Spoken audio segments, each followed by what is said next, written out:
vowing to veto. There's a renewed push in Lansing to reform Michigan's auto insurance, but the legislation could be in limbo. That's because Governor Whitmer is not on board with this. She blasted the bills today, saying she's done playing games and that she's only going to sign a bill that protects drivers. The legislature is looking to reduce rates by making drastic changes to the state's no-fault auto insurance. The House passed its version shortly after 2 a.m. today. And we're asking you tonight, should the governor sign the auto insurance reform bill?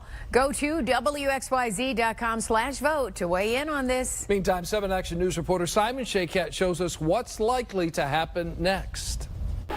The governor says when it comes to auto insurance rates, the next step that needs to happen will involve intense negotiations with members of the House and the Senate to get the guarantees she wants into law so all of us can save money when we drive the roads here in Michigan. The bill that passed last night preserves a system that allows discrimination in rate setting based on non-driving factors. It lacks any consumer protection whatsoever. Governor Gretchen Whitmer holding firm on her pledge to deliver auto insurance reforms with a new law drivers have called for.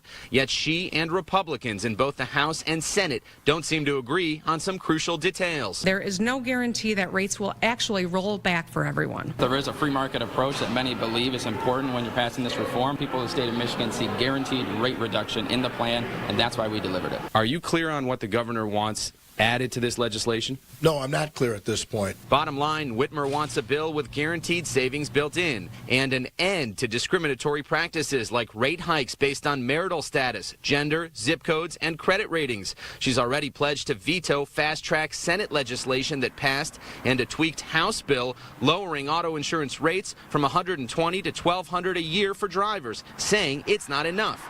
So now negotiations become the next step. I can tell you we're going to have a compromise with the Senate and the House and get a bill to the governor's desk as soon as possible. What I will tell you is this: those conversations will continue throughout this weekend and into next week.